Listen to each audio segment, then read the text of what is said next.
ये कहानी एक बट्टू चिड़िया की है। वो अपने 7 प्यारे प्यारे बच्चों के साथ घोंसले में बैठी हुई थी कि तभी अचानक से जंगल में तेज हवाएं चलने लगती हैं और तूफान आ जाता है। बट्टू चिड़िया का घोंसला तूफान में उड़ जाता है। मम्मी, इस अचानक आए तूफान ने हमारा सारा घोंसला तोड़ दिया। अब हम कहाँ जाएंगे? बच्चों, तुम चिंता मत करो। मैं तुम्हें सोनी मौसी के घर छोड़कर आती हूँ। जब मैं हमारा घोंसला फिर से बनाऊंगी, तब मैं तुम सबको वहाँ से वापस ले आऊंगी। नहीं मम्मी, हम आपको हमारा घोंसला बनाने में मदद करेंगे। हमें नहीं जाना सोनी मौसी के घर। बच्चों, तुम अभी बहुत छोटे हो और अभी सर्दियों का मौसम चल रहा है। तुम बाहर रहोगे तो तुम सबको ठंड लग जाएगी। इससे तुम बीमार पड़ सकते हो। इसीलिए घोंसला बनाने तक तुम सोनी मौसी के घर पर ही रहना। इतना बोलकर बट्टू अपने सारे बच्चों के साथ थोड़ा अनाज लेकर दूसरे जंगल चली जाती है। शाम होने तक माँ और बच्चे सोनी मौसी के घर आ जाते हैं। बट्टू सोनी मौसी के घर का दरवाजा खटखटाती है। सोनी मौसी, अरे ओ सोनी मौसी, जल्दी से दरवाजा खोलिए।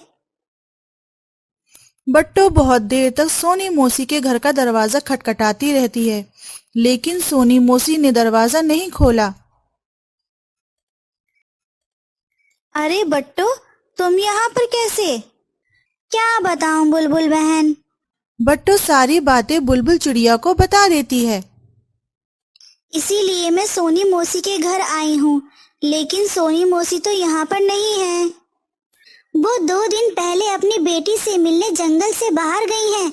चलो बट्टू, अब मैं चलती हूँ। मुझे अनाज लेने के लिए बाहर जाना है। ठीक है बुलबुल बहन। बुलबुल चिड़िया वहां से चली जाती है। बट्टू अब बहुत परेशान हो जाती है। पता नहीं अब मौसी वापस कब आएगी। अब बच्चों को लेकर मैं किसके घर जाऊं? इस पूरे जंगल में सोनी मौसी ही थी जिनके घर कुछ दिनों के लिए मैं बच्चों को छोड़ सकती थी। बुलबुल चिड़िया का घोंसला अभी बहुत छोटा है। अब तो थोड़ी देर में रात भी होने वाली है। तभी अचानक जोरदार बारिश शुरू हो जाती है। बट्टू और बच्चे वहां से उड़कर जल्दी से एक अनजान पक्षी के घर के पास आ जाते हैं। बट्टू घर का दरवाजा खटखटाती है। आप सब कौन हो और यहाँ पर क्या कर रहे हो? क्यों मेरे घर का दरवाजा खटखटा रहे हो? भैया जी, मेरा नाम बट्टू है और ये है मेरे बच्चे। हम पास वाले जंगल से आए हैं।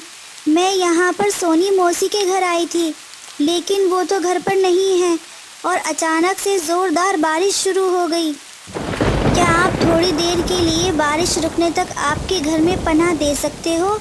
मैं बारिश रुकते ही अपने बच्चों को लेकर यहाँ से चली जाऊंगी। रुको चिड़िया, तुम्हें अपने घर के अंदर लेने से पहले मैं अपनी पत्नी भूरी से पूछ लेता हूँ। कल्लू जी, इतनी तेज बारिश में कौन आ गया है बाहर? बाहर सोनी मौसी की कोई रिश्तेदार आई है। सोनी मौसी तो घर पर नहीं है, इसीलिए बारिश बंद होने तक हमारे घर में पनाह मांग रही है। उसके साथ बच्चे भी हैं।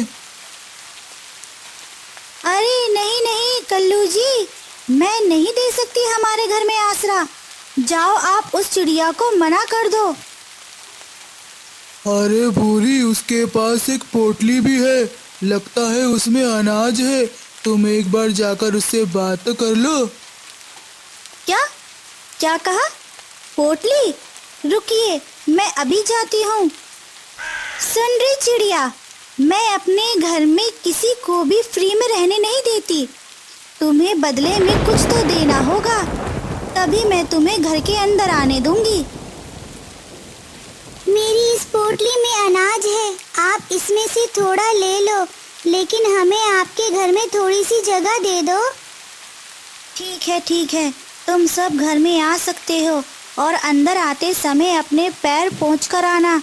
मुझे अपना घर गंदा और गीला नहीं करना। तुम सब इस घोंसले में रहना और तुम्हारी पोटली से आधा अनाज मुझे किराए के तौर पर दे देना।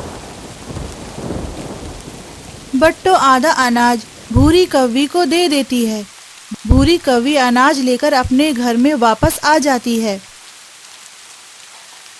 कल्लू जी, आज तो मज़ा ही आ गया। अच्छा हुआ ये चिड़िया हमारे पास आसरा मांगने के लिए आ गई। हमें तो बैठे बिठाए फ्री में अनाज मिल गया। बूढ़ी, मैंने अदरक वाली चाय बनाई है। जाओ, ये चाय उन सबको देकर आओ। बेचारे बारिश में भीग कर आए हैं। हैं, बड़े आ गए चाय देने वाले। वो सब क्या तुम्हारे रिश्तेदार हैं जो हम उनकी मेहमान नवाजी करें? अब चुपचाप सो जाओ, ये सारी चाय मैं पी लेती हूँ। आए बड़े फ्री में चाय पिलाने वाले। इधर बट्टो चिड़िया को नींद नहीं आ रही थी। सारे बच्चे सो गए थे। ये भूरी कौवी तो बड़ी चालाक है। बस अब जल्दी से बारिश रुक जाए, मैं सुबह होते ही अपने जंगल वापस चली जाती हूँ। सुबह हो जाती है। बट्टो घर के दरवाजे पर आकर देखती है। अरे बाप रे, ये बारिश तो रुकने का नाम ही नहीं ले रही। अब मैं अपने जंगल कैसे जाऊंगी? बट्टो चिड़िया परेशान हो जाती है। तभी वहाँ पर भूरी कौवी आ जाती है। सुन रही चिड़िया, बारिश आज भी हो रही है। अगर आज तुझे घर के अंदर रहना है तो बाकी का अनाज भी मुझे दे दे। लेकिन बहन जी, मैं पहले ही आपको आधा अनाज दे चुकी हूँ। अगर ये बचा हुआ अनाज भी आपको दे दूंगी तो मैं और मेरे बच्चे क्या खाएंगे? वो सब मुझे नहीं पता। अगर तुझे इस घर में रहना है तो बाकी का अनाज भी मुझे देना ही होगा, वरना मेरे घर से अभी चली जा। लेकिन इतनी तेज बारिश में हम कहाँ जाएंगे? हम पर कुछ दया करो। अरे तू मेरे पीछे ही पड़ गई। या तो तू मुझे अनाज दे दे, वरना मेरे घर से अभी के अभी निकल जा। बट्टो चिड़िया मजबूर थी और इसी मजबूरी का फायदा भूरी कौवी ने उठाया। बट्टो ने बचा हुआ अनाज भूरी कौवी को दे दिया। पता नहीं ये बारिश कब रुकेगी। मैं अपने बच्चों को क्या खिलाऊंगी? जब तक बारिश नहीं रुकेगी मैं अपने जंगल वापस नहीं जा पाऊंगी। रात हो गई थी। बट्टो और उसके बच्चे भूरी के घोंसले में सो रहे थे। रात भर तेज बारिश चलती रही। सुबह होते ही बट्टो दरवाजे पर आकर देखती, लेकिन आज भी बारिश रुकने का नाम नहीं ले रही थी। तभी भूरी कौवी बट्टो के सारे बच्चों को दरवाजे पर लेकर आती है। तुम्हारे पास मुझे देने के लिए अब कुछ भी नहीं है, इसीलिए तुम तुम्हारे बच्चों को लेकर यहाँ से चली जाओ। आपने हमारा सारा अनाज तो ले लिया। कृपया करके बारिश रुकने तक हमें घर में रहने दो। इतनी तेज बारिश में हम कहाँ पर जाएंगे? बड़ी आई बारिश रुकने तक रहने वाली। मैंने क्या धर्मशाला खोल कर रखी है जो फ्री में रहने दूं? अगर तुम्हें मेरे घर में रहना है तो अनाज तो देना ही पड़ेगा। बट्टो और बच्चे बारिश में भीग रहे थे। मम्मी, अब हम कहाँ जाएंगे? हमें बहुत ठंड लग रही है। ये बारिश का पानी बहुत ठंडा है। चलो बच्चों, अब किसी और पक्षी के घर जाकर मदद मांगते हैं। बट्टो और बच्चे वहाँ से निकल जाते हैं और थोड़ी दूर आने पर उन्हें एक और घर दिख जाता है। वो उस घर के पास रुक जाते हैं।